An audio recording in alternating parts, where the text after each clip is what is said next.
Boa tarde a todos.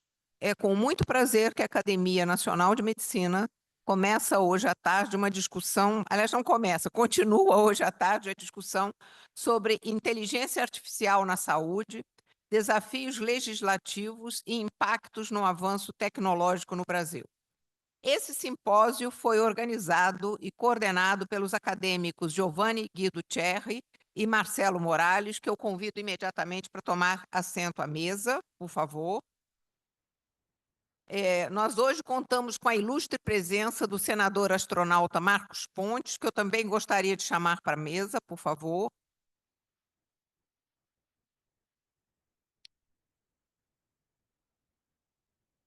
E comentar com os senhores que na terça-feira em São Paulo, o acadêmico Giovanni Cerri iniciou a cátedra Inova HC, extremamente concorrida, e que nós tivemos, eu estive lá, várias pessoas estiveram lá, estava cheia e tem uma enorme repercussão e uma enorme importância para a saúde do povo brasileiro.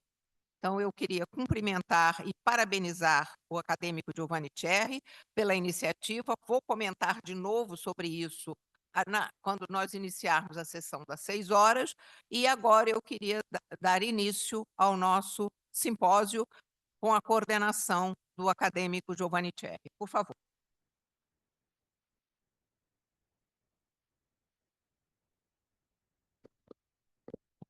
Boa tarde a todos. Queria cumprimentar a nossa presidente, Eliette Busquela, e também ao nosso senador, astronauta Marcos Pontes, prazer tê-lo aqui, e a Marcelo Morales, que foi o grande idealizador desse debate sobre os desafios legislativos e o impacto no avanço tecnológico no Brasil. Essa discussão sobre a questão da regulação da inteligência artificial é uma discussão de extrema importância para a saúde. Nós sabemos que a inteligência artificial ela vai impactar e já está impactando na cadeia da saúde. Muitos equipamentos hoje já incorporam algoritmos de inteligência artificial e muitos dos nossos hospitais já utilizam inteligência artificial de forma bastante ampla. E enquanto isto ocorre na saúde, também avança um projeto que regulamenta a inteligência artificial no Brasil. Sem dúvida, esse projeto pode impactar muito no uso, no grau, né, da utilização e principalmente nas pesquisas relacionadas com a inteligência artificial. Tá? Nós precisamos criar, né, no Brasil toda uma infraestrutura que permita, né, que nós possamos desenvolver nossos algoritmos que sejam adequados à nossa realidade populacional e também que possam reduzir, né, o impacto da tecnologia na saúde. E nós temos competência para isso. Hoje nós temos vários centros que trabalham e estudam inteligência artificial que têm competência para desenvolver toda uma indústria de algoritmos de inteligência artificial na saúde e também em outras áreas. Por isso eu queria também pedir, presidente, que o Marcelo Morales também fizesse comentários agora nesse início de sessão. Marcelo, por favor. Obrigado, boa tarde a todos. Senhora presidente, acadêmico Giovanni Cerri, senador astronauta Marcos Pontes, senhoras acadêmicas, acadêmicos. Bom, a ideia, como o Giovanni muito bem colocou, é que nós discutamos aqui o marco regulatório que está sendo discutido no Congresso Nacional, do projeto de lei 2338 de 2023, que regulamenta a inteligência artificial em nosso país. Essa discussão é extremamente importante, ela tem impactos significativos para o desenvolvimento científico e tecnológico do Brasil, também na sua aplicação na saúde e também no desenvolvimento da inovação. Então, é um projeto que foi colocado a partir de uma discussão de um comitê de juristas, e quem é o autor desse projeto de lei é o senador Pacheco. Mas esse projeto, depois que veio dessa comissão de juristas, ficou bastante complicado, eu diria é a palavra, porque impede o desenvolvimento tecnológico e científico nacional e várias aplicações com várias distorções, eu diria. Por causa desse impacto, o senador astronauta Marcos Pontes, junto com outros senadores, discutiram na Comissão de Ciência e Tecnologia a importância de se fazer vários debates em relação a esse projeto, que culminou na comissão especial, temporária de inteligência artificial, a partir da Comissão de Ciência e Tecnologia, que tem debatido esse projeto e modificado esse projeto. Inclusive, o senador colocou um projeto substitutivo, que vai ser discutido aqui. Então, a ideia é trazer à academia a discussão desse importante projeto de lei que tem impacto na saúde e no desenvolvimento científico e tecnológico brasileiro. Obrigado, senhora presidente. Eu gostaria só de acrescentar que esse tema é extremamente importante, inovação, porque nós estamos relativamente bem sob o ponto de vista de produção científica, mas estamos muito mal e continuamos muito mal no quesito inovação.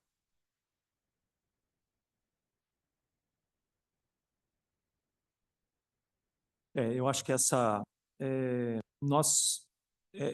eu vejo que é extremamente importante para o país e para a saúde nós desenvolvermos uma cultura de inovação e empreendedorismo. Tá? Nós precisamos que essas novas gerações já, desde a faculdade, já incorporem a necessidade de se envolverem com inovação, empreendedorismo, para poder criar uma riqueza nacional, né? Para poder criar produtos para a saúde que sejam adequados à nossa realidade. Como nós vimos durante a pandemia, a saúde é extremamente dependente de importação, né? E muitas coisas que são importadas deveriam ser produzidas no Brasil. Hoje se fala muito da reativação do complexo industrial da saúde, mas as medidas têm que ser efetivas. E eu vejo que sim, a reativação do complexo industrial da saúde é importante, mas mais importante ainda é criar cultura de inovação olhando o futuro, né? Fazer com que cada vez mais possamos ser menos dependentes somente da importação de tecnologias. Podemos seguir? Então, eu queria convidar o professor Juliano de Albuquerque Maranhão, da Faculdade de Direito da USP, para proferir a primeira palestra, que está relacionada com aspectos jurídicos gerais do projeto de lei que regulamenta a inteligência artificial no Brasil, o PL 2338 de 2023. Juliano, por favor.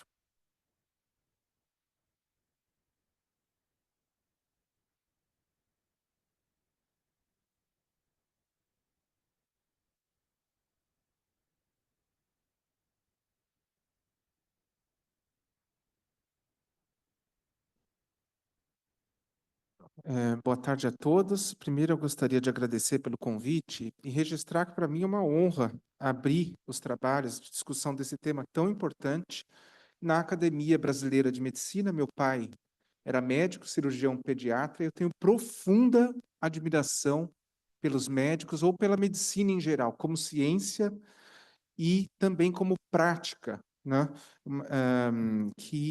Pelo que eu testemunhei do meu pai, é uma prática de extrema doação e humanitarismo. Bom, eu vou dar um panorama daqueles que são os pontos centrais da regulação, de tal forma que todos nós possamos refletir e debater sobre ele, indicando já alguns problemas e pontos críticos que já foram aqui, inclusive, apontados, né? Então, qual é a abordagem regulatória do projeto de lei 2338? É uma abordagem muito semelhante, o seu nascedouro está enraizado no AI Act europeu, que é a regulação europeia, né?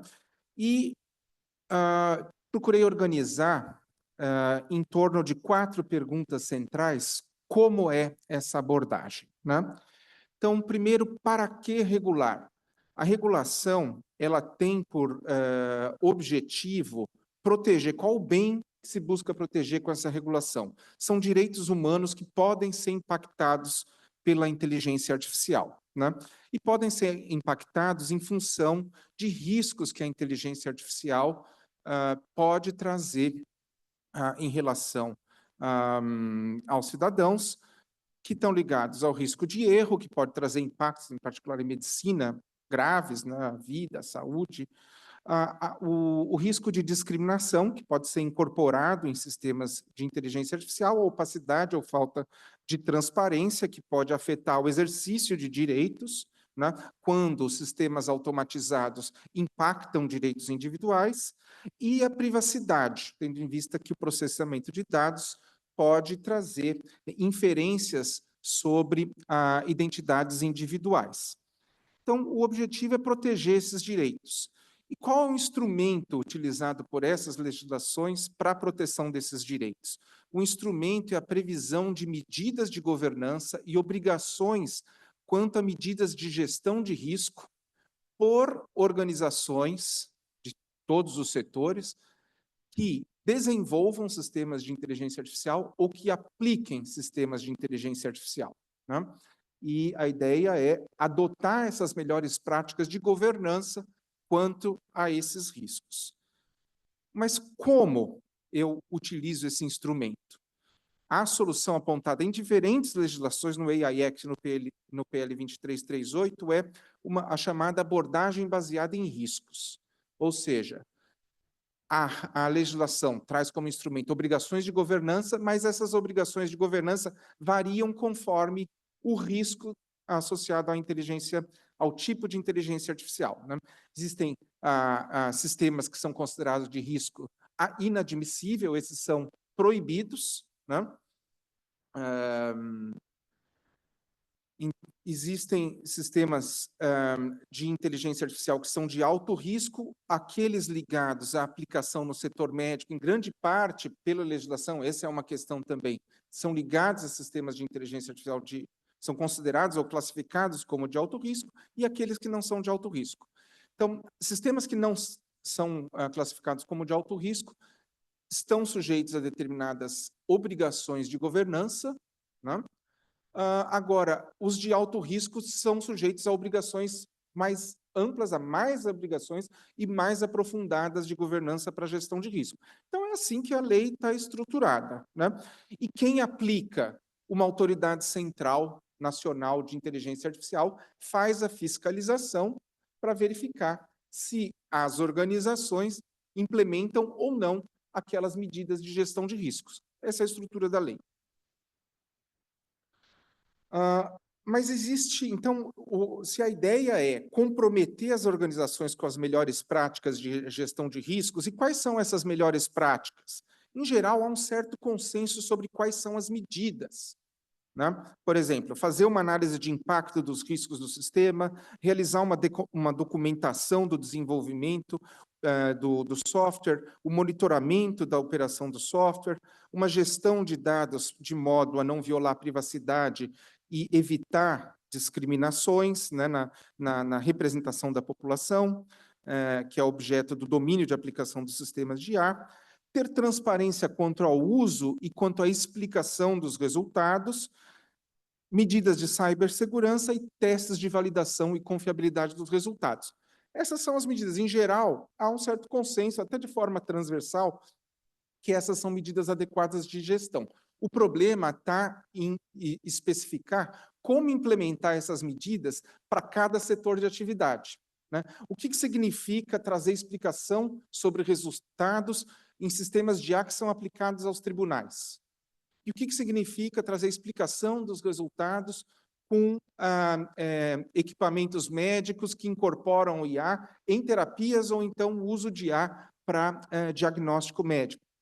Eu tenho respostas distintas para isso. Então, existe aqui no ajuste, no conteúdo da lei, seja da lei europeia, da lei brasileira, da legislação americana, todas giram em torno desses dois eixos aqui, né? Primeiro, em que medida eu especifico as regras de modo transversal, válido para todos os setores, ou eu uso regras mais gerais e deixo para regulação setorial, na área de medicina, na área do direito, na área, né, da aviação, estabelecer quais são as especificações das medidas de governança. Então, existe um equilíbrio, se eu vou ser mais detalhado de forma transversal ou se eu deixo o detalhamento para a área setorial, né? A Europa fez uma opção de ter mais detalhamento de modo transversal. A regulação norte-americana tem diretrizes principiológicas em nível federal e as agências reguladoras é que especificam. Então, o FDA, a SEC, estabelecem regras específicas para o setor financeiro, para o setor de saúde, etc. A Europa, outro eixo é o que eu deixo para uma regulação externa pelo Estado e o que eu deixo para autorregulação das entidades, das associações nos diferentes setores, né, privadas. Os Estados Unidos, por exemplo, tem uma regulação externa das agências reguladoras. Na Europa, você tem um pouco, não é que está errado aqui, tá? Eu escorreguei um pouco para baixo a bandeira aqui da Comissão Europeia, porque eles assumem um pouco de autorregulação ao prever a possibilidade de códigos de conduta setoriais e prever mecanismos setoriais também de certificação de sistemas de IA. Mas boa parte das regras e obrigações de governança estão definidas com um certo detalhamento, inclusive maior do que a regulação brasileira, de modo transversal. E no Brasil, como é que é a nossa solução? Bom, no Brasil ainda é um processo legislativo, né? A regulação que veio da Câmara dos Deputados, ela era principiológica e deixava para a regulação setorial, né? Já o projeto de lei, que é o 2338, resultado do trabalho da Comissão de Juristas, eu fiz parte, mas também não respondo por todo o conteúdo, eram 18 juristas, já é algo mais próximo da regulação europeia, portanto, regras transversais para uma regulação externa. Depois a gente teve a proposta do ilustre senador Marcos Pontes, que está aqui, que é uma proposta que buscava dar mais equilíbrio em termos de princípios mais gerais. Isso foi para um debate na comissão temporária do Senado, e a comissão temporária do Senado, e aí como é típico do debate legislativo, foi incorporando diferentes visões. Então, foi reforçado o lado setorial com atribuição de competências às agências reguladoras. Foi também reforçado o campo da autorregulação, com uma previsão da autorregulação regulada, previsão de programas de certificação, e também, então, um capítulo só sobre autorregulação, a previsão sobre certificação, de tal modo que se reforçou o aspecto setorial e o aspecto de regulação interna. Aqui o debate legislativo, é importante saber que a gente está agora no momento de votação, né, prestes a uma votação no Senado dos trabalhos da Comissão Temporária de IA, que já publicou 3 textos, né? O que eu abordei aqui nesse slide é o texto final da Comissão Temporária. Quando vai a julgamento, ainda não se sabe, vem sendo prorrogado, né, em função dos esforços no sentido de promover mais debate, né? Existe uma diferença em relação ao o projeto de lei brasileiro e o europeu que chama atenção e nós devemos tomar cuidado. Então, o projeto brasileiro, além da previsão de medidas de governança como obrigações perante a autoridade de inteligência artificial, né? Então, as organizações se obrigam às medidas de governança perante a autoridade. Mas, além disso, que é o modelo europeu, o projeto de lei brasileiro tem um capítulo sobre direitos e prevê uma série de direitos de uma forma relativamente detalhada, de explicação ou de uma série de medidas de governança que estão traduzidas numa linguagem como direito dos cidadãos ou pessoas afetadas perante as organizações. Qual a consequência disso? Você atrai o judiciário como aplicador da lei, né? Porque, além de uma não obediência da obrigação de medidas de governança perante a autoridade, eu posso, com isso, violar um direito individual e alguém pode acionar o juízo, né, a justiça, para fazer valer um direito, por exemplo, à explicação do resultado de um sistema de inteligência artificial. Isso pode ser um problema, eu vou abordar isso ao final.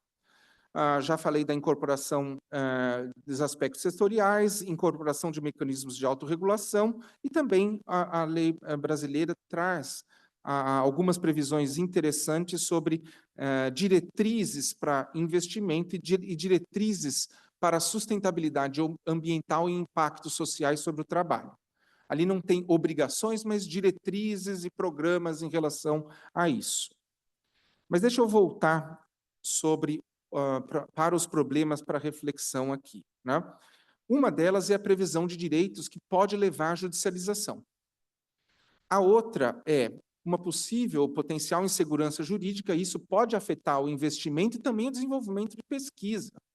Insegurança jurídica pode ser um problema, é um problema grave para a inovação e para investimento. Onde está isso? A previsão de direitos também, porque você atrai o judiciário junto a uma autoridade, você pode ter discrepâncias na definição e nos julgamentos sobre como implementar as medidas de governança ou não. O conceito de pessoas afetadas é muito amplo. Potencialmente, quem são as pessoas afetadas que têm direitos a reclamar, por exemplo, de um hospital, a explicação sobre um resultado de um sistema de inteligência artificial? O paciente? Todos os cidadãos? Quem é afetado?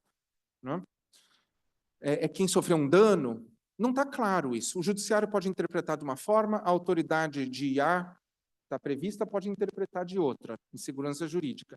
E outra é a transversalidade e a abstração das medidas de governança. As medidas de governança que estão previstas na legislação brasileira, elas são bastante genéricas, né? E se o judiciário começar a interpretar e aplicar, isso vai ser um problema. Por exemplo, o setor de medicina. Imagina os juízes determinando como se implementa a documentação de um software aplicado ou incorporado num equipamento médico, né? Além disso, eu tenho, então, e também a regulação, a normatização, pode, então, trazer dúvidas sobre como implementar por setor. E eu vou dar só um exemplo de uma dificuldade que pode aparecer. Aqui tem uma reportagem sobre o uso de IA para detecção e diagnóstico de câncer de pele, em que existem aplicações com uma acurácia bastante elevada nesse diagnóstico, né? Agora, existe a obrigação de explicação, que está como uma das medidas de governança. Deve haver medidas para propiciar a explicação dos resultados, por exemplo, nesse caso, do diagnóstico de câncer. E, além disso, na lei brasileira, existe um direito da pessoa afetada em receber a explicação sobre como o resultado é alcançado. Mas como gerar uma explicação de um sistema como esse? Ele tem acurácia, a imagem é quebrada em milhões de pixels, que são invisíveis ao olho humano. Como eu explico? Não tem uma explicação causal, mas existe uma detecção desse padrão com uma acurácia elevada. Para eu usar, eu tenho que garantir que eu consigo explicar. Bom, mas eu não posso garantir isso, ainda mais perante um cidadão, perante o paciente, como eu explico? Então, deixo de usar e deixo de ter o benefício de uma acurácia muito superior, inclusive, ao profissional de medicina. Aqui outro exemplo de retinopatia. Esse aqui até um paralelo interessante. Esse é um artigo também publicado na Academia de Medicina, Internacional de Medicina, sobre o treinamento de pombos para detectar em imagens o diagnóstico de câncer, né, no pulmão. E pelas imagens, os pombos que têm determinadas propriedades capazes de detectar padrões, eles têm uma acurácia significativa, até superior, às vezes, a profissionais de medicina, por uma propriedade de detecção de padrões de visão dos pombos que levam a esse resultado. Como explicar como os pombos chegam a esse resultado? Não tem como. Mas vamos supor que esse alcança uma acurácia tal, eu deixo de usar? Né? É a mesma situação. Em certos momentos, em aplicações médicas, você não vai conseguir trazer a explicação que é demandada pela legislação. Por quê? A legislação brasileira se baseou no parâmetro de explicação de credit scoring e no setor bancário. Para conceder empréstimo, você tem o score de crédito. Então, quais são os parâmetros? Bom, se eu posso ser afetado uma decisão que me tira o direito a um empréstimo, eu preciso saber quais foram os dados utilizados, qual o modelo utilizado, como ele chega a essa decisão e como eu posso contestar essa decisão, trazendo mais informações que sejam relevantes sobre a minha pessoa para ter revisado essa decisão. Não dá para aplicar esse parâmetro no campo da medicina, né? Então, imagina eu oferecer essa explicação para um diagnóstico de câncer baseado em imagens. Aqui aparece um exemplo do problema que foi apontado inicialmente na abertura da mesa, né? Então, como solucionar isso? Bom, tem alguns caminhos. O engajamento das associações no debate legislativo. É um processo democrático, está aberto. Inclusive, o senador aqui abriu oportunidades, fez esse esforço de abrir mais oportunidades para debate. Agora, a gente chegou no Senado num ponto de maturidade que talvez seja mais difícil conseguir alterações ao texto. Qual é outra saída? As associações de medicina, elas podem se antecipar com iniciativas de autorregulação. Por quê que esse é um caminho? Porque as previsões, apesar de estar lá previsto o dever de explicação, com explicação sobre os dados, etc., sobre o modelo, não está definido como isso vai ser implementado. Então, se o setor de medicina se antecipar e definir códigos de conduta que interpretem o que significa explicação de dados, o que significa explicação do modelo, o que significa explicação do output ou de um resultado de um software de IA aplicado à medicina, vocês podem evitar ou mitigar o problema de insegurança jurídica, porque em vez do regulador externo ou de um juiz determinar como deve ser a documentação, como deve ser a explicação, é o especialista que desenvolve, o especialista no domínio de aplicação, medicina, e que também, junto com especialistas que estão desenvolvendo a tecnologia de IA aplicada ao setor de saúde, é que podem especificar com mais competência qual que é esse caminho. Então, a autorregulação tem um papel muito importante, né, no preenchimento desse espaço de vagueza que está entre a linguagem da lei e a prática médica e a prática do uso de tecnologia. Ninguém em melhor posição do que as próprias associações médicas e as entidades médicas para estabelecer essas definições. Então, além de contribuir com o processo legislativo, também não dá para ficar dando murro em ponta de faca o tempo todo. Vocês podem se organizar e promover a autorregulação. Então, só para terminar, existe na Logorithm, que é uma associação criada, sem fins lucrativos, criada por professores da USP de Engenharia, Computação, Direito, eu, inclusive. Dentro do Logorithm, a gente criou o Fórum Brasileiro de Inteligência Artificial Responsável, que discute parâmetros de governança em diferentes setores, né? E existe um núcleo específico de saúde que a Academia Brasileira de Medicina participa, a Abramed participa, a ANAP participa.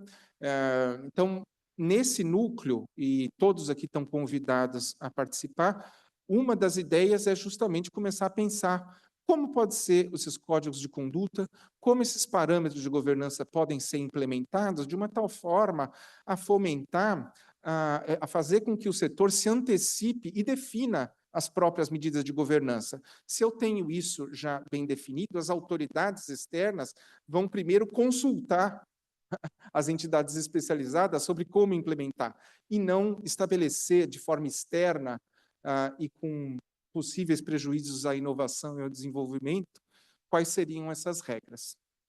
Obrigado.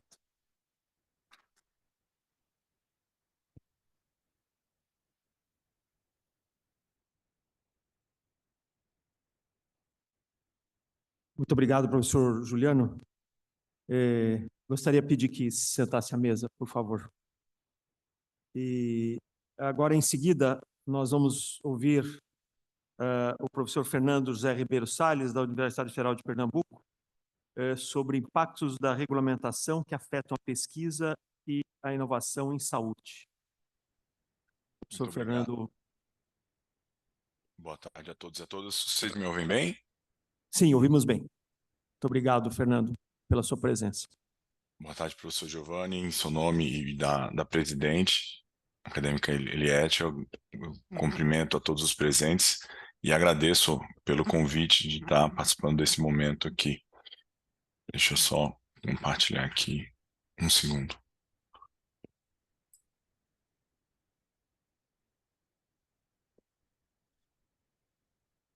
Vocês conseguem ver minha tela?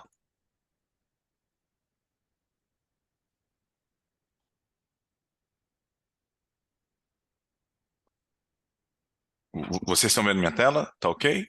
Estamos vendo, sim. Muito bem. Perfeito. Tá, então, o Juliano já fez uma breve introdução, deu essa visão geral do processo legislativo, de como nós estamos hoje nesse momento, e a ideia é trazer aqui alguns dos impactos que a gente consegue identificar, seja tanto na pesquisa em saúde como na inovação, tá? Eu sou o Fernando, eu sou engenheiro, tá, de formação, eletrônico lá pelo ITA, eu sou doutor em cardiologia pela Faculdade de Medicina da USP, atualmente eu sou professor do curso de Engenharia Biomédica da Universidade Federal de Pernambuco, e sou pesquisador lá no Núcleo de Gestão do Porto Digital e secretário executivo da Sociedade Brasileira de Engenharia Biomédica. Eu gostaria de sair presencialmente, mas nesse momento está acontecendo o Congresso Brasileiro de Engenharia Biomédica, do qual faço parte da diretoria, e eu não pude sair daqui de Ribeirão Preto para estar aí com vocês. O projeto de lei do qual nós estamos tratando, né, o que é o 2338, ele tem aí o Juliano já deu essa visão geral, mas teve essa proposição, vários pareceres, mais de 140 emendas, requerimentos, né? E antes de falar dessa questão diretamente do impacto, dos riscos, eu queria trazer um pouco de contexto para talvez tangibilizar e ficar mais fácil a partir de 2 exemplos, como nós podemos ter impactos dessa regulamentação da IA que está sendo proposta na pesquisa e na inovação em saúde, né? Nós temos visto a mudança de comportamento que a inteligência artificial e as ferramentas baseadas em inteligência artificial têm trazido às nossas vidas nos últimos anos, especialmente nesse último ano, com o advento aí das ferramentas de IA generativa no nosso cotidiano, ChatGPT, Gemini e outras, né? E aí, como toda boa pesquisa, né, a gente tem que partir de uma boa pergunta, né? Como a gente pode pensar como as ferramentas de IA poderão impactar os desafios da saúde, que vão impactar, seja tanto na pesquisa como na inovação, né? Isso, desde lá de Platão, a gente já tinha lá que a necessidade é a mãe da invenção. Então, vou pegar aqui um dos problemas que a gente vê aí que vem acometendo a população brasileira, né? Se a gente for olhar para a questão de mortalidade, as neoplasias são a segunda maior causa de morte no Brasil, e elas vêm num crescimento aqui, aumentando todo ano, aumentando mais do que de forma linear, né? E quando a gente olha para outra ponta, nós vamos olhar para o registro de médicos no Brasil, nós temos aí, esse é um estudo da AMB, sobre a demografia médica no Brasil, nós temos aí em torno de 4.000 patologistas, né? A gente vê, segundo um levantamento do CFM, né, a gente vê o número de médicos crescendo, mas as vagas nos programas de residência não crescem na mesma proporção e a patologia não tem conseguido atrair, vamos dizer assim, o interesse de pessoas na proporção como a gente vê outras áreas crescendo, né? Isso é uma coisa que nos preocupa bastante, porque a patologia tem um papel fundamental ali na questão da oncologia, né, no instituto patológico. E quando nós vamos olhar nesse estudo da MB os motivos de escolha da especialidade entre os médicos residentes, né, interesse pessoal, principal causa de escolha, relacionamento com médicos da especialidade, prestígio de instituição, oportunidade de trabalho, e a última razão de escolha que menos importa é a dificuldade de ingresso, né? E aí vem a questão, como é que vai ser o futuro da oncologia, como é que vai ser o nosso futuro da nossa saúde, futuros pacientes oncológicos, sem a patologia, né? E aí a gente tem que, quando a gente fala de inovação, das definições que tem, a que eu mais gosto é de inovação como mudança de comportamento dos agentes. A gente vai precisar mudar o comportamento de escolha dos patologistas. Mas será que ser patologista no futuro ou no presente vai ser o que era ser patologista há 10, 20 anos atrás? De ficar a maior parte do tempo ligado à jornada ali no laboratório, à frente do microscópio? Nós temos visto vários avanços na área de patologia computacional, no qual a inteligência artificial tem trazido uma série de benefícios. Então, o próprio Juliano colocou um exemplo na apresentação dele, né, onde nós começamos a ver uma série de modelos que vêm aí na onda do impacto que nós tivemos da IA na patologia, na radiologia, também trazendo impacto na patologia e ressignificando o papel do patologista nesse potencial. E junto com ferramentas de telesaúde, podendo ampliar ainda mais o impacto desses patologistas, né? E quando a gente pensa na saúde do Brasil, em torno de 75% da população é exclusiva, tem acesso ao SUS, 25% da população tem acesso à saúde suplementar. E qual é a principal queixa de quem é, por exemplo, 100% SUS? A gente vê duas queixas que aparecem bastante: acesso e resolutividade. E nesses dois grandes desafios, nós conseguimos ver, usando o que a gente vê hoje em dia na pesquisa e na inovação, como a inteligência artificial e ferramentas baseadas com inteligência artificial e com o advento da telesaúde, ainda mais com o avanço da saúde digital, a gente tem conseguido promover uma melhoria no acesso e tentar melhorar a resolutividade, né? Só para falar um pouquinho, né, inteligência artificial é um termo antigo, de 1950, que remete aos sistemas que, de alguma forma, têm um comportamento parecido com o do ser humano, né? Aí, dentro da grande área da IA, tem a área de aprendizagem de máquina. Então, nós desenvolvemos sistemas que conseguem aprender a partir de dados. E nos últimos 10 anos, a gente teve um grande avanço nessa grande área, que foi a parte que foi chamada de Deep Learning, quando a gente tem redes neurais de várias camadas e que você consegue aprender bastante a partir dos dados. Tem modelos que têm uma capacidade tanto de aprender, mas também de tomar decisões, generalizar, inclusive melhorando o processo de extração de atributos. Nas técnicas mais clássicas da década anterior de aprendizagem de máquina, um dos grandes trabalhos dos engenheiros e dos cientistas de dados era separar quais eram os melhores atributos para o processo de classificação. Hoje, com as arquiteturas que nós temos, os sistemas têm a capacidade de aprender a partir dos dados, generalizar e tomar decisões. Mas qual é o impacto disso, né? Como o Juliano bem colocou e como bem o projeto de lei descreve, uma das grandes questões na tomada de decisão é entender como o modelo me leva a recomendar as decisões. Então, a questão da explicabilidade. E a gente tem uma série de métodos para fazer com que o sistema aprenda a partir dos dados, mas nós não temos ferramentas que permitam que um sistema de IA desaprenda ou retire um comportamento que ele aprendeu a partir de algum conjunto de dados. Então, na redação da lei, eu vou pegar alguns pontos aqui que eu queria que os senhores e senhoras pensassem um pouco a respeito. Como o Juliano falou, ela fala muito dos riscos, direitos, e um dos artigos que estava lá, por exemplo, ele dizia que o artigo 14, do jeito que estava lá, coloca lá, são vedadas a implementação e o uso de sistemas de inteligência artificial que ali no inciso 3º, pelo poder público para classificar, avaliar, ranquear pessoas naturais com base no seu comportamento social e atributos da sua personalidade, para acesso de bens a serviços e políticas públicas.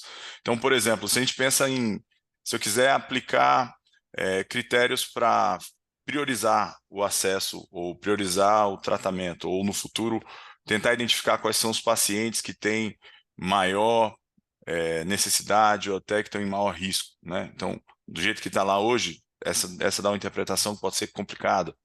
Então, aqui como o Juliano falou, vou até pular, os sistemas de uso da saúde, eles são considerados de alto risco de saída, inclusive os de educação e formação profissional. Em todas as áreas, nós vamos precisar ter um processo de letramento digital e usando inteligência artificial para maximizar o impacto, mas também de formar esses profissionais para usarem da melhor forma, da forma mais ética, da forma mais correta, a inteligência artificial no processo. A inteligência artificial e as ferramentas que usam inteligência artificial como ferramenta, não substituindo o profissional, mas potencializando e alavancando ainda mais o impacto que nós podemos fazer. Por exemplo, tem vários estudos que mostram na década passada que uma das causas de burnout em profissionais de saúde estava relacionada com a jornada no prontuário eletrônico. Muitas vezes o profissional tinha que gastar um tempo para fazer o registro eletrônico do atendimento, da ordem da grandeza do atendimento. Num atendimento de 10 a 15 minutos, às vezes o profissional gastava em torno de 3, 5, às vezes até um pouco mais, preenchendo os formulários. Hoje em dia, com ferramentas de IA generativa, você já tem aí aplicações sendo desenvolvidas que, através de um texto livre ou até de uma conversão de voz para texto, você consegue estruturar aquele texto e fazer a classificação, preencher e estruturar aquele texto, atribuir seeds, e isso traz um ganho de produtividade muito grande na jornada do profissional de saúde, né? E quando a gente olha, por exemplo, as medidas de governança, como o Juliano falou, medir essa questão do impacto do algoritmo nos sistemas, do jeito que está lá, está muito genérico, né? E isso pode atrapalhar ainda mais o desenvolvimento e amadurecimento dessas questões. Tem uma parte que, por outro lado, que ela é muito interessante, que é de medidas que visam fomentar a inovação. E está previsto em lei a criação de sandboxes regulatórios, ambientes de experimentação regulados, e a gente sabe que para a saúde a gente precisa de regulação federal, então a gente pensa lá, tem a Anvisa, e hoje softwares, como dispositivo médico, já são regulados pela Anvisa, né? Fora outras questões de regulamentação. Então a regulamentação do jeito que está atribui muito poder para uma autoridade que vai tomar decisões, mas que, de certa forma, podem entrar em searas do CFM, podem entrar em searas da Anvisa e de outras entidades federais, né? Então, isso pode trazer muito risco de confronto entre legislações e regulamentações de setores, né? Tem nesse processo, o TCU, o Tribunal de Contas da União, fez um relatório trazendo os principais riscos da regulamentação da IA no Brasil de forma geral. Tem alguns que eu queria destacar aqui. A dependência da importação de tecnologia, porque se essa regulamentação do jeito que tiver travar o desenvolvimento das pesquisas, nós podemos ficar reféns de ter que usar, se for possível, ferramentas de fora, né? A gente pode criar barreiras para as nossas startups, empresas de menor porte, podemos perder competitividade, podemos ter dificuldade de reter profissionais de IA no Brasil, tá certo? Podemos ter problemas que vão impedir aí o desenvolvimento de novas questões, né? Então, eu queria que a gente pensasse muito a respeito do que foi proposto, né? Como o Juliano falou e como a regulamentação fala, ela começa trazendo direitos e ela avalia muito a questão do risco. E que é importante nós pensarmos em risco, em gerenciamento de risco. E todo gerenciamento de risco, ele geralmente se baseia na probabilidade do evento e no impacto que aquele evento pode ter, né? Por outro lado, a gente tem uma série de desafios no Brasil, especialmente na saúde, em que nós precisamos de ferramentas, de tecnologias para potencializar o impacto que nós temos. Nós temos um Brasil que tem um sistema único de saúde com premissas muito bonitas em essência, mas com um desafio de implementação e de realização muito difícil. Nenhum país no mundo, com mais de 100 milhões de habitantes e com dimensões como as nossas, escolheu para si um desafio de um sistema único de saúde gratuito, integral, universal e com as premissas que nós temos. Então, nós temos que pensar também em como é que nós vamos ponderar os benefícios que a IA pode trazer e de como usar o nosso ambiente de saúde para gerar impacto para a nossa população e até para questões de saúde do mundo inteiro. Nós temos uma população muito rica do ponto de vista de saúde. Então, Tem a questão de discutir responsabilidades, direitos e garantias, mas também a questão de responsabilização, né? E aí eu deixo a pergunta, como que a IA poderá impactar os desafios da saúde, né?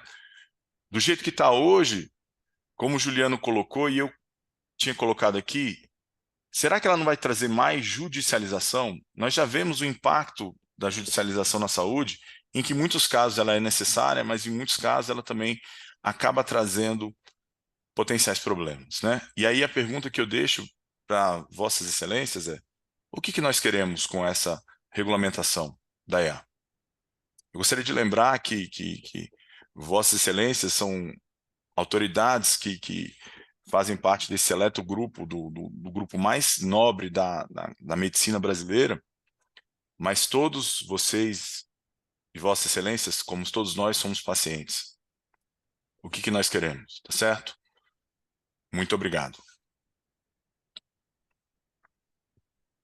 Muito obrigado, Fernando Salles, pela sua interessante apresentação. Acho que essa é a preocupação de todos nós, exatamente não prejudicar, né, o desenvolvimento da pesquisa, da inovação na área de inteligência artificial e o que acabaria tendo como consequência prejudicar os nossos pacientes, né? Então, acho que essa é uma reflexão de até onde essa regulação pode levar a um real benefício para os pacientes, em particular na área da saúde. Eu queria pedir para o acadêmico Marcelo Morales introduzir nosso senador. É com muita honra que nós vamos ter agora a conferência do nosso senador astronauta Marcos Pontes, que tem feito um trabalho significativo, como eu disse, durante as discussões do projeto inicial na Comissão de Ciência e Tecnologia, e as suas ações levaram à instalação da Comissão Temporária de Inteligência Artificial para que esse projeto fosse melhor discutido. Então, tenho a honra de anunciar, então, a palestra do senador astronauta Marcos Pontes, que vai falar sobre o seu projeto substitutivo. Senador.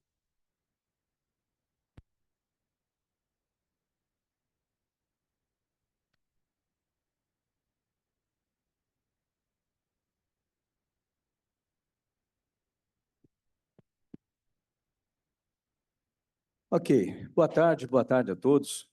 Mas antes gostaria de cumprimentar nosso presidente, Eliette Busquela, também a todos os acadêmicos presentes, a todos que nos acompanham, agradecer pelo convite. E esse é um tema muito atual e muito importante para o Brasil como um todo, por vários aspectos. Primeiro, já foi falado aqui pelo Fernando José Ribeiro Salles, né, que também meu companheiro do itiano também, além de médico, e sobre o desenvolvimento. A primeira pergunta, eu vou explicar daqui a pouco por que eu começo assim, sobre o que é, na verdade, inteligência artificial e o que ela pode, o que ela não pode fazer. Como foi colocado pelo Fernando, né, a evolução desde os anos 50 da inteligência artificial, no começo com todas as dificuldades, queria se estabelecer uma máquina, vamos dizer, que simulasse as nossas capacidades mentais, cerebrais, mas obviamente não era possível na época, nem por software, nem pelo equipamento, pelo conhecimento de materiais ou mesmo das tecnologias necessárias. Isso se desenvolveu lentamente, como toda tecnologia, o início dela é mais demorado, depois ela cresce em forma exponencial. Então, inicialmente, com toda dificuldade, começaram-se os primeiros estudos com mecanismos, algoritmos de busca, assim que os computadores foram capazes de fazer isso, e o desenvolvimento desses algoritmos, né, primeiro foi no software, com o crescimento do hardware, tendo a capacidade de hardware, esses algoritmos começaram a ter mais corpo, aprendizado de máquina, desde as coisas mais simples que a gente trabalha hoje em dia. Eu já trabalhava muito tempo com matemática, com regressão linear, quadrática, exponencial e vários tipos, com dados marcados, né, vamos dizer assim, rotulados, e depois o desenvolvimento de outros padrões em aprendizado de máquina, convergindo para o chamado aprendizado deep learning, né, assim, profundo, com as redes neurais, e isso logicamente, para interpretação de imagem, texto, generativa, tudo isso aí utiliza essas novas tecnologias. Agora, nos últimos anos, isso teve um salto muito grande, não só pelo desenvolvimento dessas técnicas, mas também pelo desenvolvimento do hardware necessário, em termos de velocidade de computação, como capacidade de memória, e a velocidade de transferência de dados da memória para o processamento.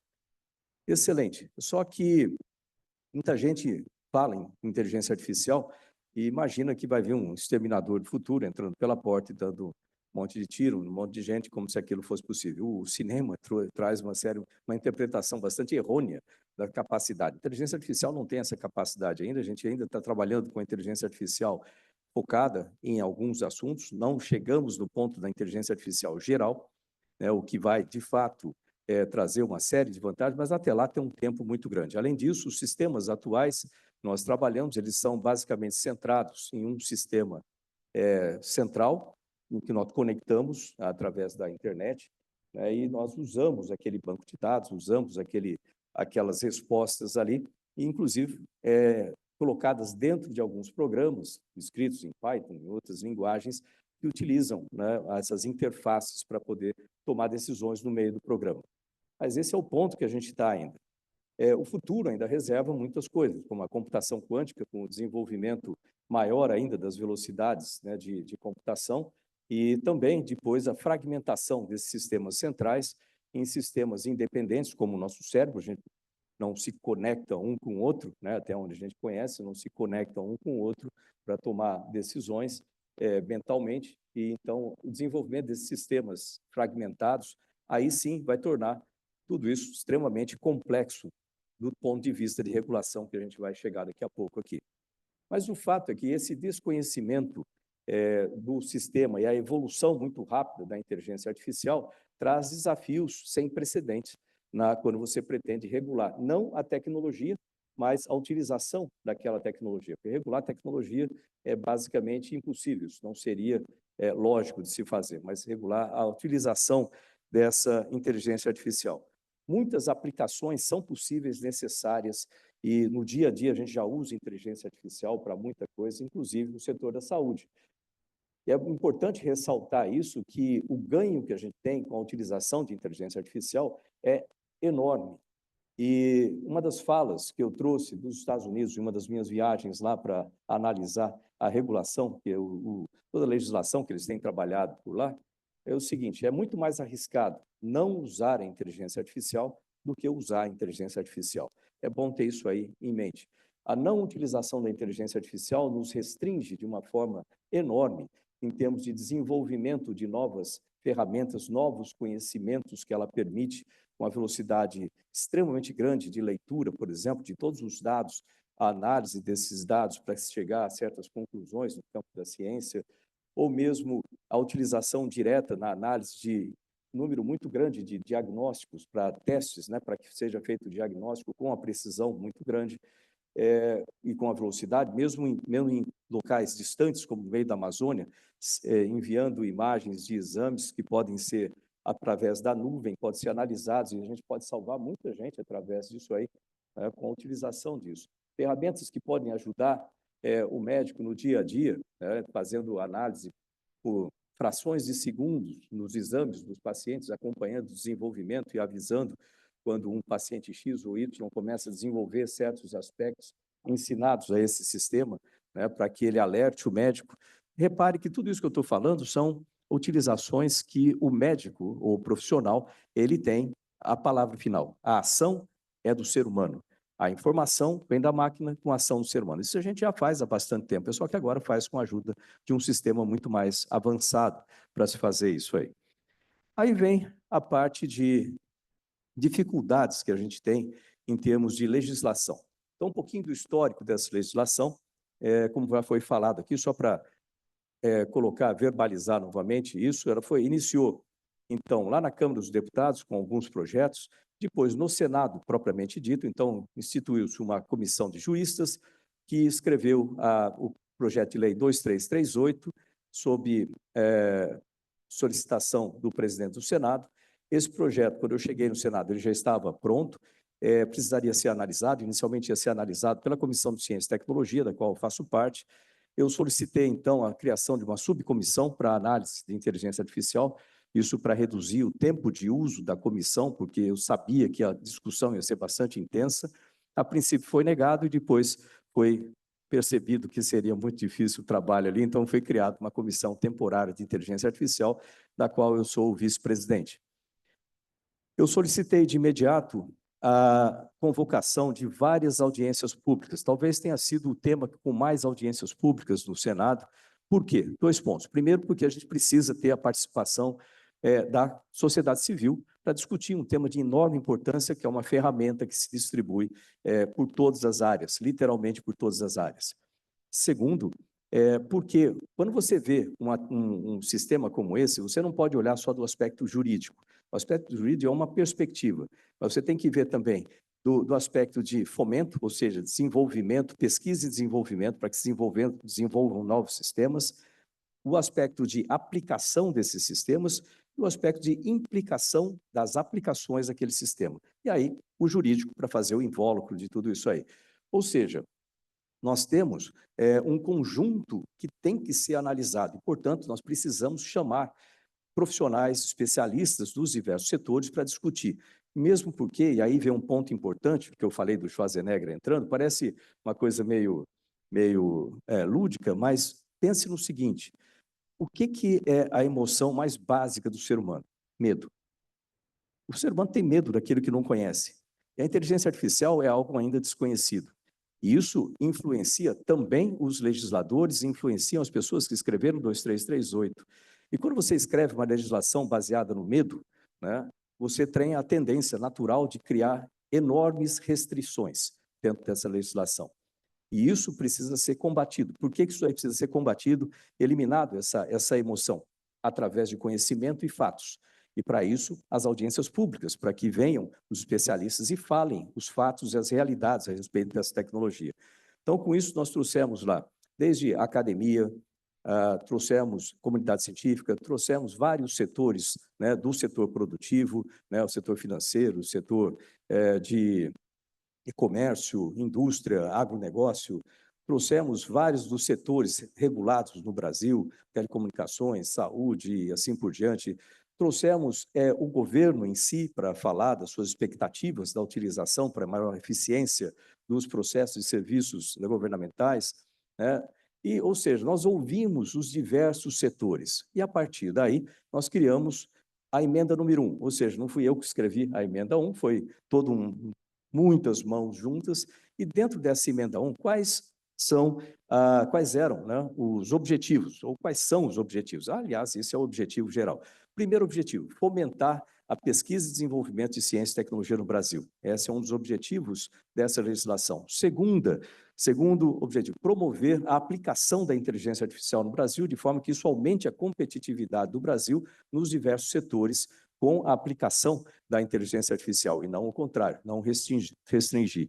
Terceiro, né, isso eu estou falando em ordem de prioridade, é proteger, né, o usuário, proteger as pessoas dos possíveis riscos da utilização da inteligência artificial, sempre mantendo em mente aquilo que eu falei no início, né? É mais perigoso não usar a inteligência artificial do que usar a inteligência artificial do ponto de vista do Brasil.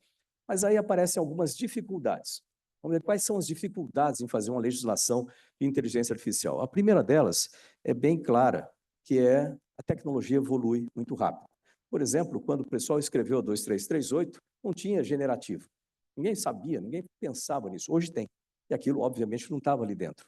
Então, você escreveu uma legislação em que você tenta tirar uma foto de alguma coisa que é mutável e rapidamente, logicamente, isso vai ficar obsoleto no dia seguinte. Então, tem que ter uma solução para isso. É uma solução que não existe muito claramente no ordenamento, na nossa legislação, no processo legislativo. A gente tem que criar uma legislação viva, uma legislação que evolua junto com aquela ferramenta que ela tenta regular a utilização da ferramenta. Por isso que eu foco isso aí sempre. A utilização, não a ferramenta em si. Então, esse é o primeiro ponto. Ela é muito rápida na sua evolução. Outro ponto importante com relação a isso é você não deixar vamos dizer assim, inseguranças jurídicas no meio.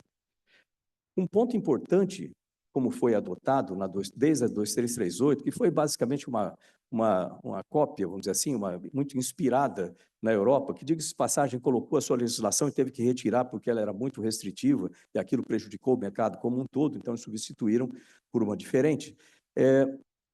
O problema disso aí, né, de você utilizar essa legislação desse ponto de vista, é que quando você vai utilizar riscos, você tem que reduzir a incerteza com relação a riscos. E a gente tem uma utilização muito clara, de muito tempo já utilizada, 30 anos trabalhando com investigação e prevenção de acidentes aeronáuticos, né, a Organização Internacional de Aviação Civil e todos nós no sistema utilizamos um sistema muito simples, método de engenharia prático. Todo risco, você mede o risco pela circunstância, ou seja, em que ambiente aquilo está acontecendo, e com 2 parâmetros principais. Quais sejam eles?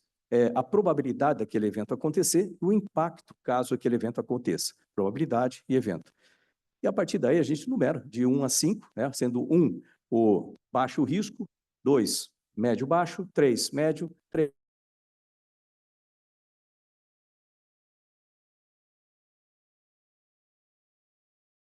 você tem os fatores contribuintes. Quando você tem um acidente, você não tem causa, você tem fatores contribuintes.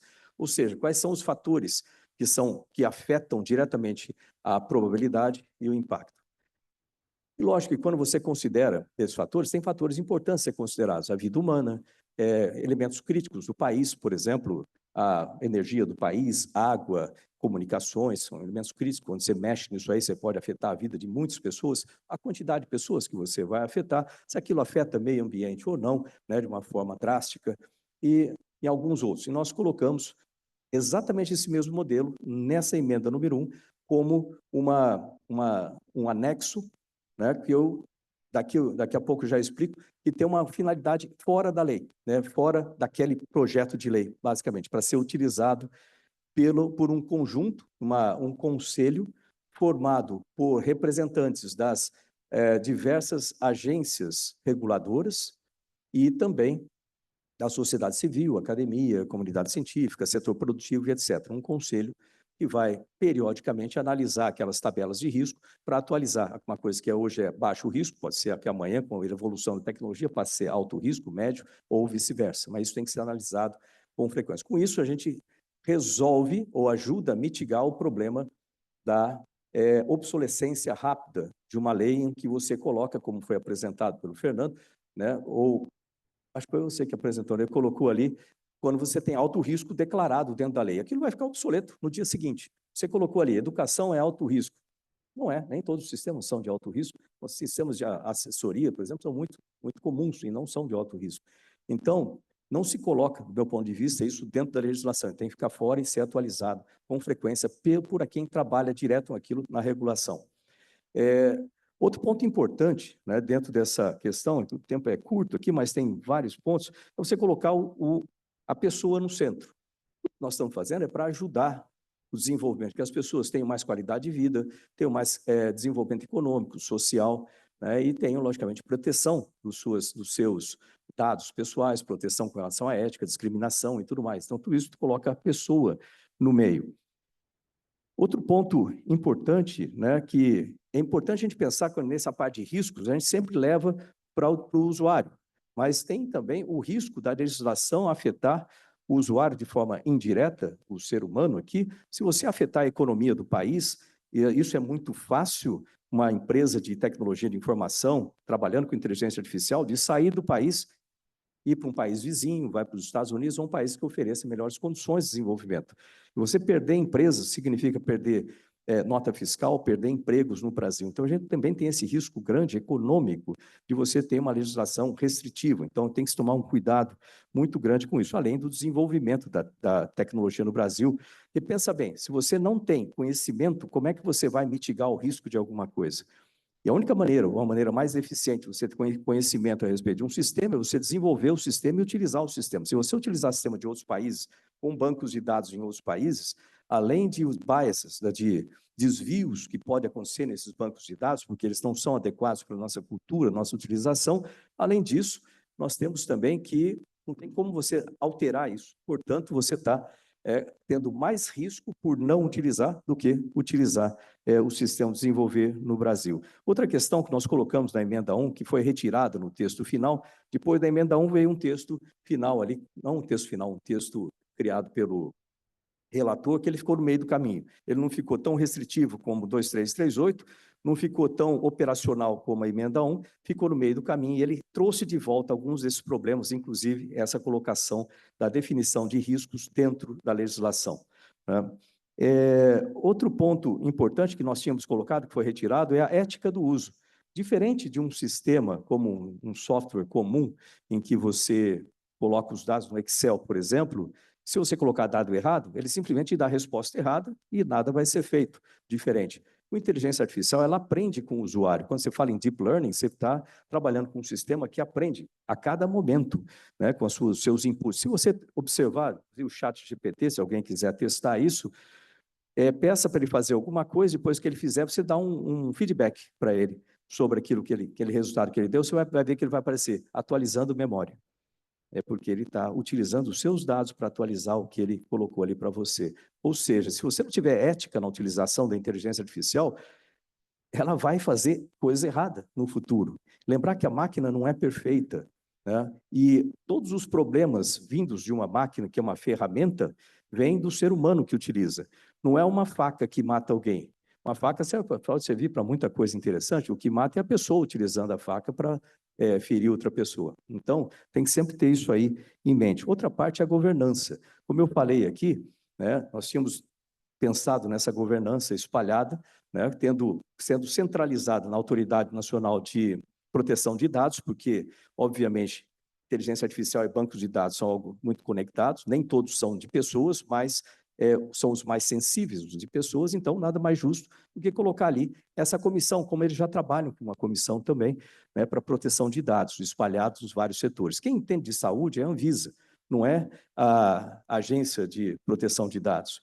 Então, a gente tem que ter o cuidado para não ter conflito de leis, e isso é uma coisa importante também. A tendência, por causa do medo, é você trazer tudo o que você pensa, isso aqui vai ser afetado por inteligência artificial, deixa eu trazer para a legislação de inteligência artificial. Não, isso aí já está no Código Civil, isso aqui está no Código Penal. Você não vai trazer para cá, fazer uma cópia de lá. Você não cria um crime novo por causa da inteligência artificial. Você está utilizando a inteligência artificial para fazer um crime antigo, já previsto na lei. Então, altere essas coisas nas outras leis já escritas. Altera na direito autoral, muda, coloca um item lá de inteligência artificial na lei de direito autoral, altera. Opa, tempo esgotado aqui, mas pedi um minuto altera a parte de fake news, então modifique a lei de fake news para incluir a parte de inteligência artificial. Se não, se quiser colocar tudo dentro da lei de inteligência artificial, você vai ficar com uma lei que também vai ser obsoleta logo na sequência, e você vai ter um problema seríssimo para atualizar tudo isso sem haver uma desincronia, um conflito entre as leis e regulações. Muita coisa ainda que eu gostaria de falar, mas o tempo está esgotado aqui, eu vou deixar para as perguntas, mas o fato é que é um desafio grande. Nós temos agora, eu estou como presidente da comissão, nós tivemos uma audiência pública ontem, temos mais uma audiência pública ainda, antes da gente fazer a leitura do próximo texto, que o Eduardo Gomes, que é o relator, ele vai estar trabalhando com os dados novos também, para atualizar ou melhorar esse texto, que vem sendo depurado, né, para tirar os problemas dele. E aí, depois de uma semana da leitura do novo texto, nós devemos ter a votação na comissão. E isso depois vai para o plenário e ainda tem que ir para a Câmara. Portanto, tem um processo legislativo ainda intenso. Mas, só para terminar, não tem pressa. Por que não tem pressa? Aqueles que acham que tem uma grande pressa de fazer isso, os setores mais complexos, eles já têm um compliance muito grande, setor financeiro, setor de saúde, assim por diante.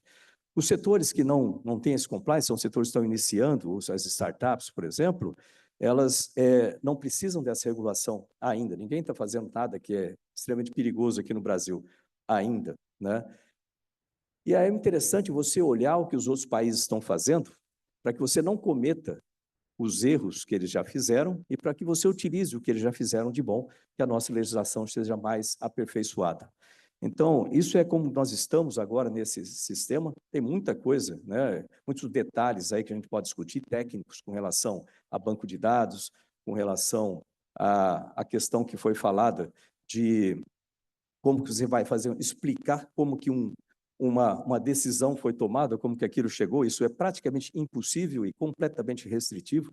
Não tem como fazer isso na prática, né, sem você restringir a sistemas muito simples e que aí colocam o país lá atrás, na fila dos desenvolvedores de inteligência artificial.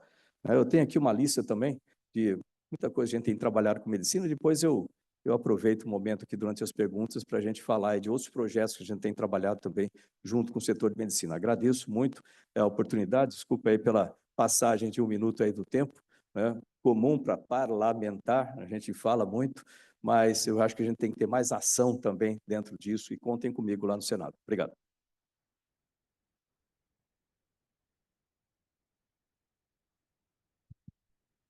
A discussão está aberta para a bancada acadêmica. Por favor, quem quer fazer alguma pergunta?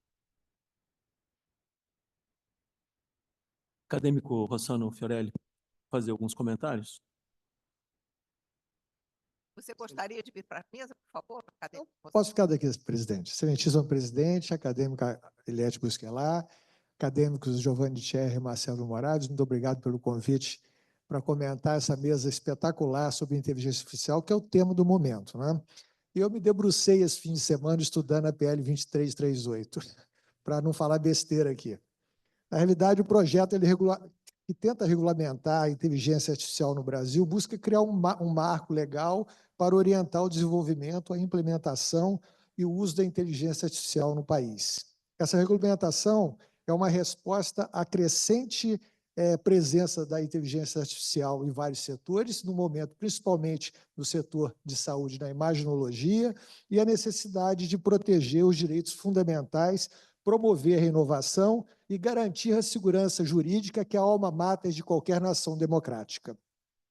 Entre os aspectos jurídicos principais abordados pelo projeto estão a própria definição de inteligência artificial, a questão da responsabilidade civil, da proteção de direitos fundamentais, dos níveis de risco, do fomento à inovação e da governança e fiscalização, tentando elaborar a criação de um órgão regulador e de um sistema de governança responsável por supervisionar o cumprimento de normas e garantindo que as tecnologias de inteligência artificial sejam desenvolvidas e utilizadas de forma ética e segura, o que realmente é o que tem que ser buscado, né?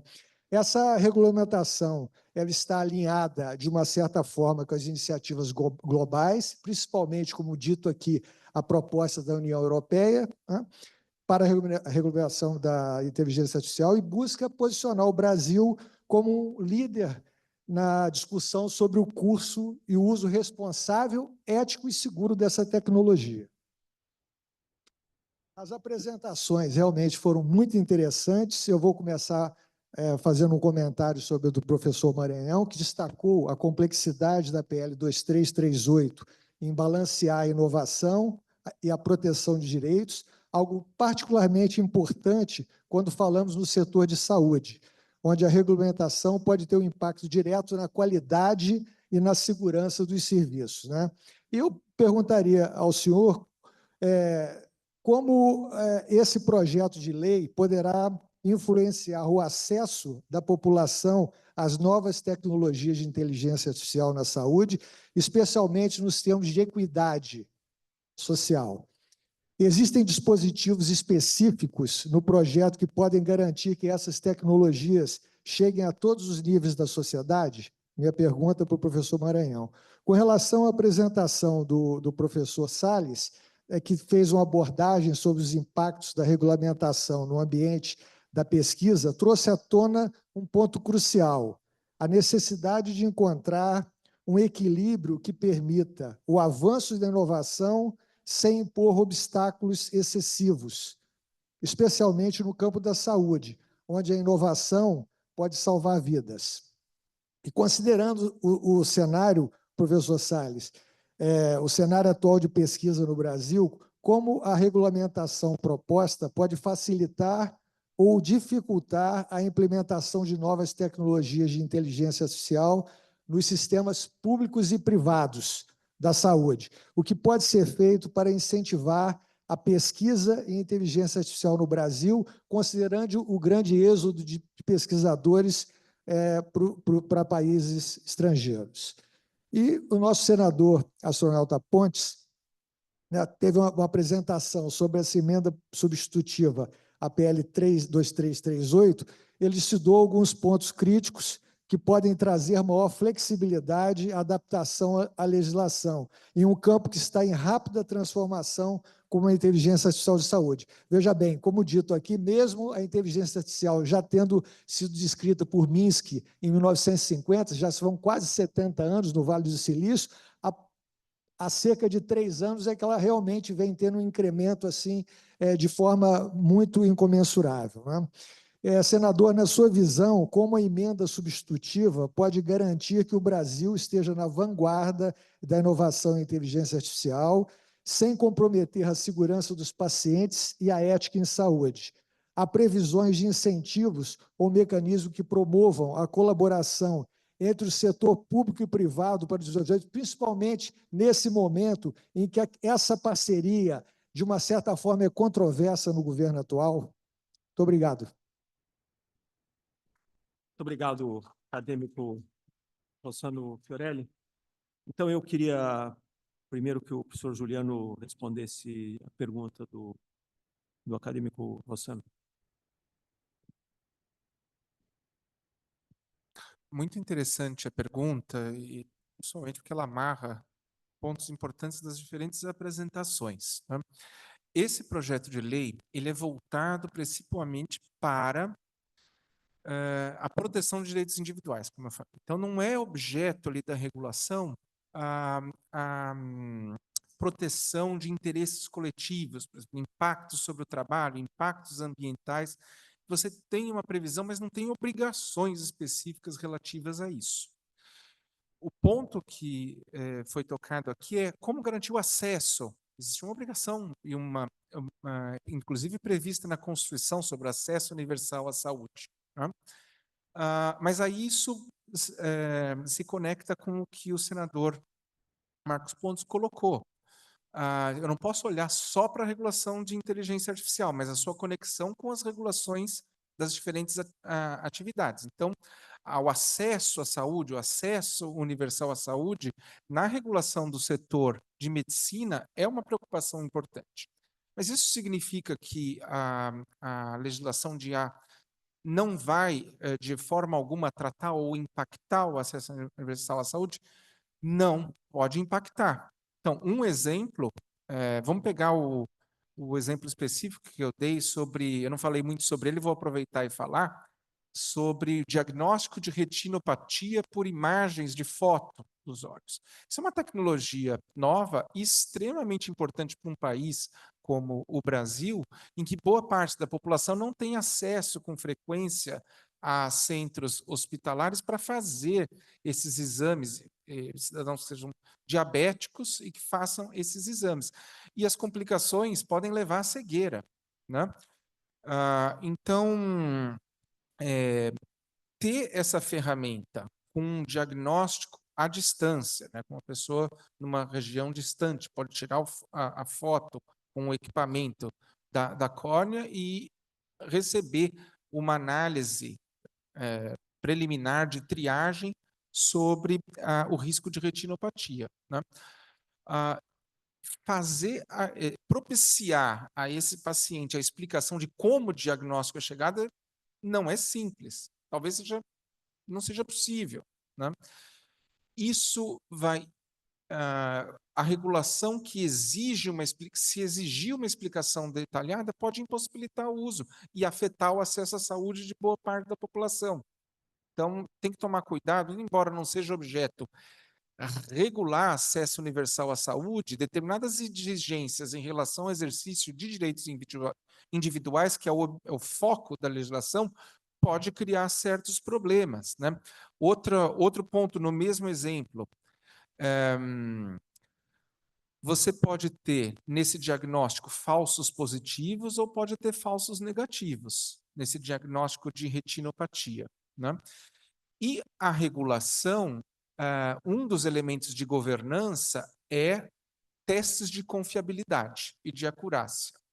Então, onde eu vou, na regulação, especificar o que eu quero num sistema como esse? Eu quero garantir a precisão, reduzir os falsos positivos.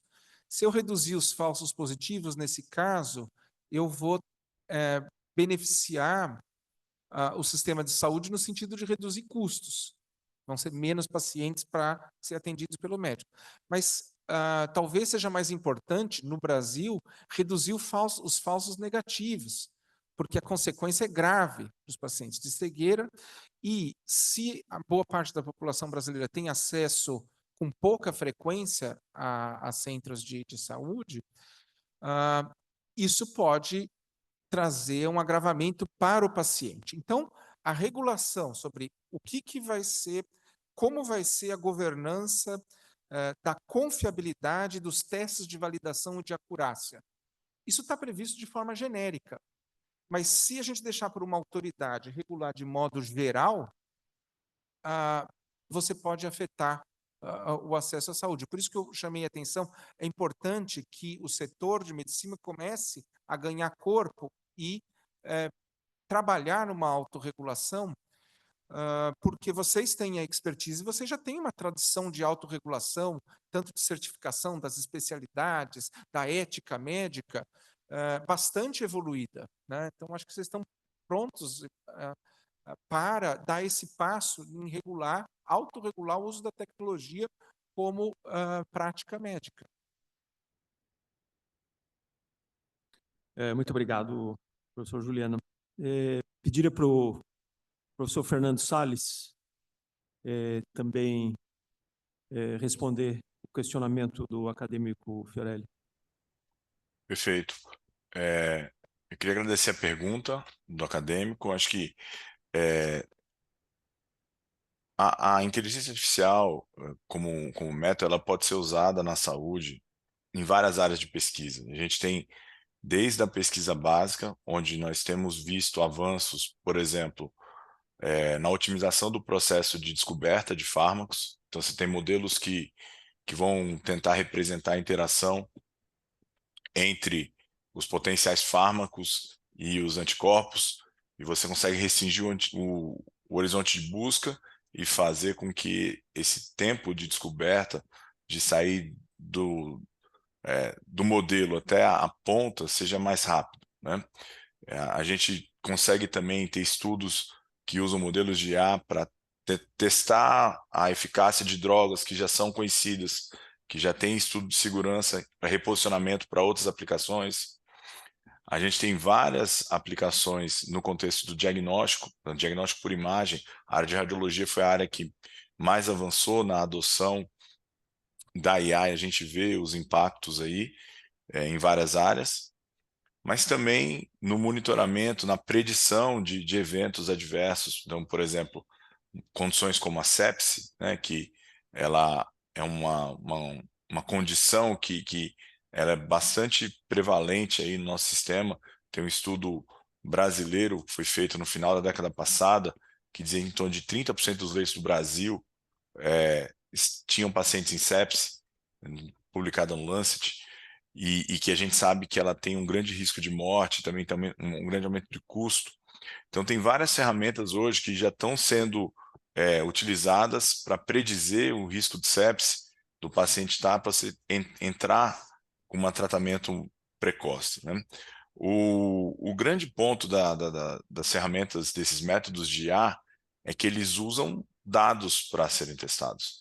E existe, por exemplo, já uma série de regulamentações de ética, de experimentação humana que já regulam o uso dos dados. Então, tem aquelas questões que foram colocadas ali, por exemplo, de ser de saída uma aplicação de alto risco e eventualmente até de risco excessivo. Tem também questões que dentro da questão do direito, tem vários direitos colocados, como, por exemplo, do usuário questionar as decisões e pedir a intervenção de uma pessoa humana para tomar, pessoa humana foi esquisito, desculpem, mas de um ser humano para tomar a decisão, rever a decisão que foi proposta por um sistema. Mas, por exemplo, de retirar os dados do processo. Então, se eu tenho um algoritmo que foi treinado com dados de uma população e agora um conjunto de pessoas pedir para que aquele dado que foi usado ele seja retirado da base de dados e que o modelo seja retreinado sem aqueles dados. Então, sem contar que tem uma série de termos ali que não estão muito bem especificados, como colocado também essa questão do potencial conflito de autoridade, da autoridade competente com outras autoridades que já existem, né? O Juliano trouxe um exemplo no qual nós vemos aí como algoritmos de inteligência artificial casados com tecnologias que hoje estão disponíveis, que têm um relativo baixo custo e baixo grau de dependência do operador. Hoje nós temos tecnologia brasileira que permite que você faça uma retinografia não midriática a partir de um celular para um usuário treinado, que não precisa ser médico. Você pode ter, por exemplo, uma unidade de atenção primária em que você faz a aquisição dessa imagem, ele consegue captar a retina inteira e você pode, usando ferramentas de telesaúde, transmitir para um especialista ou até usar ferramentas de IA para fazer a triagem. Quando a gente olha para a quantidade de diabéticos que nós temos no Brasil, estima-se que 30% de diabéticos, quando detectam que tem diabetes, já tem algum grau de retinopatia, né? E como o Juliano falou, essa é uma causa de cegueira que poderia ser evitável, né? Que nós temos aí procedimentos que uma pequena cirurgia laser aí que dura rápido poderia ser feita para evitar esse tipo de questão. E quando a gente fala para outras questões, muito mais, né? Então, a gente tem um risco muito grande de travar o impacto, seja tanto na pesquisa, mas também de soluções que podem melhorar a prática clínica, como o senador bem colocou. Ele explicou bem o contexto, né, de como a regulamentação surgiu, e eu fico feliz em saber que está tendo toda essa questão de reposicionar, de esclarecer e tirar esse medo institucional e tentar trazer a regulamentação muito mais para um cenário de garantir direitos e deveres básicos, mas sem ter instrumentos que possam travar o desenvolvimento de novas aplicações. Porque a pesquisa é muito, muito importante nesse contexto, para a gente partir de hipóteses, prototipar, fazer experimentos, avaliar o impacto e ficar experimentando dentro do cenário de pesquisa antes de levar para um cenário de uso clínico ou de uso em massa, né? Então, eu acho que esses são pontos que podem ser críticos nesse contexto. Muito obrigado, professor Fernando Salles. Senador, o senhor poderia fazer os comentários também? Obrigado pelas questões, são duas questões. Gostaria também de agradecer aqui meu companheiro Marcelo Moraes, né? O doutor Marcelo Moraes acadêmico, tem me acompanhado e dando uma série de ajudas e instruções ali na área da medicina. Então, isso é importante de ter uma pessoa que conhece bem o setor trabalhando ali junto com o legislativo também. Isso é extremamente importante. Assim como comigo lá no tempo do Ministério também, como ministro de Ciência e Tecnologia, ele como secretário nacional de pesquisa. Das duas questões, a primeira delas, né, com relação ao balanço entre colocar o desenvolvimento da tecnologia com os riscos, essa balança, né, entre as aplicações. Então, um ponto principal dentro disso está no conhecimento do sistema e da utilização do sistema. Eu chamo assim da educação a respeito do sistema. É quase uma mudança de cultura dentro dessa utilização. É importante, eu vou ressaltar alguns pontos que eu falei ali na apresentação, mas é a questão de não travar pesquisa e desenvolvimento do país, como foi já ressaltado algumas vezes, isso seria trágico para o país, assim como a utilização da inteligência artificial para melhorar a eficiência das empresas, a eficiência do governo, tudo mais. Isso seria também trágico em termos de competitividade do país. Mas a gente tem que tratar dos riscos com o ser humano, que são completamente possíveis de serem tratados, né? sem causar essa restrição. Um dos pontos para se fazer isso é aumentar ou melhorar a objetividade na definição de riscos. Então, um dos pontos que eu coloquei na emenda, a emenda, ela emenda substitutiva, ela basicamente ela tratava do texto como principiológico, trazendo o ser humano no centro, colocando, definindo, como foi falado no início, todos aqueles princípios estão ali dentro. Mas a aplicação, ela tem que ser feita ou setorialmente, para que quem conhece o trabalho, conhece aquela aplicação, possa trabalhar, né, na parte mais específica do texto, assim como extrair do texto tudo aquilo que faz parte de outras legislações, isso só traz complexidade e uma tendência de obsolescência muito rápida, assim como também o tratamento da flexibilidade no tratamento de riscos, ou uma análise periódica dos diversos setores, para que isso seja atualizado com o desenvolvimento da tecnologia. E o que eu comecei falando de educação, né? Deixa eu usar um exemplo do meu lado lá como piloto, né? Lá no começo, quando eu comecei a voar, foi outro dia, piloto automático nem se falava em avião de caça, né? Depois que eu fui voar, F-16, essas coisas a gente tem, mas lá no começo aqui, Chavante, essas coisas, não tinha nada de piloto automático. Você voa o tempo todo, né? Aí aparece o piloto automático, né, que você basicamente decola, né, programa o piloto automático, ele faz a subida, faz o cruzeiro, faz a descida, e se você pode pousar. Se quiser, tem algum sistema até que pousa, não autorizado, mas pousa. A tendência do ser humano é a menor energia, ou seja, a partir do momento que você fez uma vez, deu certo, fez duas, deu certo, fez três, deu certo, você começa a confiar muito no sistema e acha que o sistema vai fazer tudo perfeitamente, você perde a consciência operacional daquilo que está acontecendo. Então, se houver uma pane do sistema, em certas condições, você pode entrar numa situação crítica porque você não está preparado a reassumir o sistema no momento crítico, fazendo um procedimento aqui no Rio de Janeiro, perto das montanhas, para pousar lá no Campos Afonso, por exemplo. Agora, por que eu falo do treinamento? O piloto tem que estar treinado para, mesmo havendo um piloto automático excelente, você é o comandante, você tem que estar o tempo todo preparado para subir o comando e esperar que aquele sistema pode cair a qualquer momento. Mesma coisa com relação à inteligência artificial. Muito cuidado tem que se ter, né, à medida que os sistemas evoluem, de você colocar em cima do sistema a responsabilidade de pensar por você. Deixa eu colocar dessa forma. Alunos, por exemplo, vão tentar fazer basicamente todo o trabalho usando inteligência artificial. Isso ele precisa aprender, não é a inteligência artificial que precisa aprender. Então, ela pode servir como um assistente, mas não como um diretor do que vai ser feito ali, tomar decisões. O risco da utilização, em termos operacionais, vem quando a inteligência artificial começa a ter oportunidade e autorização do usuário para tomar decisões por ele. Oportunidade que eu quero dizer, quando, por exemplo, você tem um carro autônomo, você está dentro dele, ele está tomando as decisões com inteligência artificial, com uma série de sensores, você basicamente está sendo conduzido pela inteligência artificial. Isso é inerente daquele sistema, mas algumas vezes você dá autorização para o sistema tomar decisões por você. Você recebe uma sugestão e você sempre aceita aquilo lá como verdadeiro. Muito cuidado tem que ser tomado nesse ponto, né, em termos de utilização, para não se degradar o conhecimento humano em prol da inteligência artificial. É um ponto que a gente tem que pensar e trabalhar junto com a educação, junto com a comunidade científica, junto com os setores, diversos setores, para que isso não aconteça.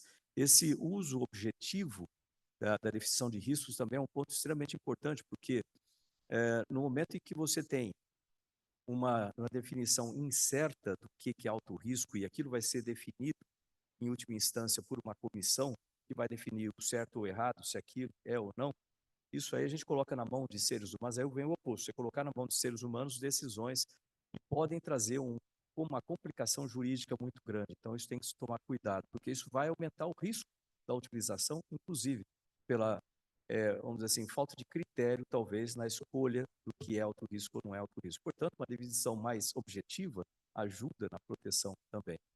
Outros pontos um pouco mais técnicos com relação a risco para seres humanos, em termos de dados humanos, né?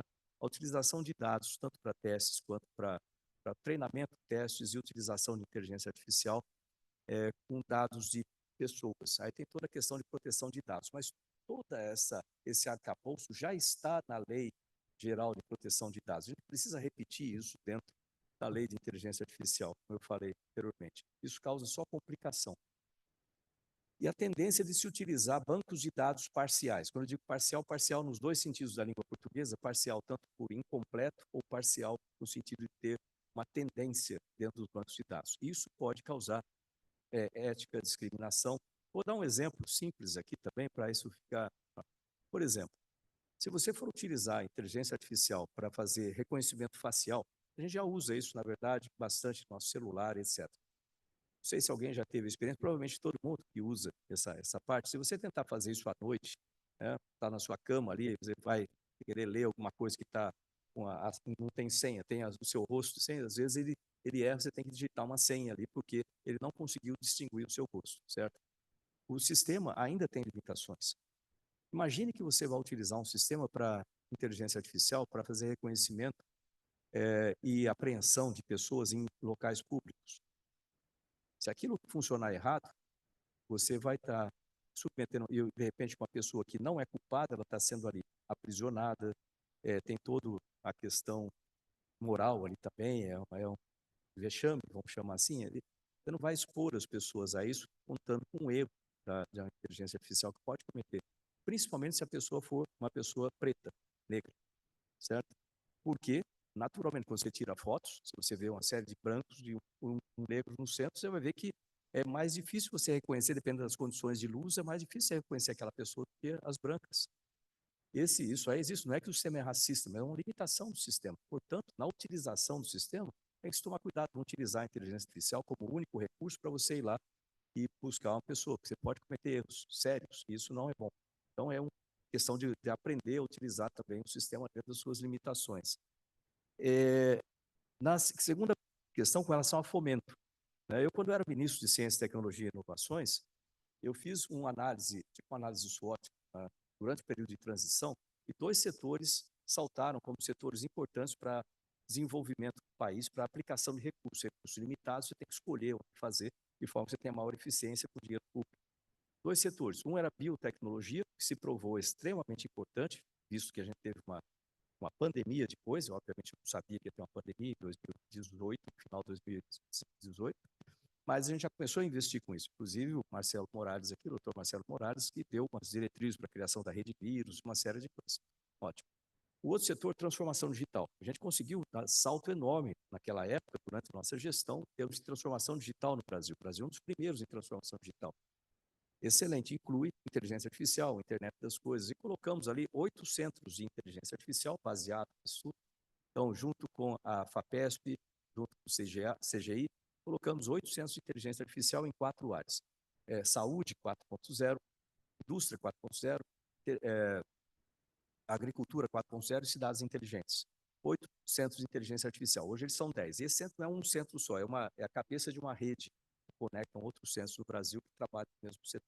Isso é importante, mas não é suficiente. O Brasil é muito grande, a gente precisa de muito mais investimento para isso. Colocamos o IA2, Inovação Aberta e Inteligência Artificial. Nós colocamos recursos que nós tínhamos na época ali, na FINEP, para incentivar startups. Nós tivemos ótimos resultados, e até unicórnios sendo criados assim, mas precisa de mais incentivo. Atualmente foi lançado um plano de inteligência artificial no Brasil. Eu achei interessante, importante ter esse plano, embora ele seja extremamente ambicioso no prazo. Então, eu duvido que ele seja cumprido no prazo, mas é importante ter grandes metas, uma aplicação de 23 bilhões no setor de inteligência artificial, mas nada disso vai ser viável se a gente não tiver uma legislação que permita, sem a grande restrição, o desenvolvimento das tecnologias do Brasil. Então, essas coisas são casadas.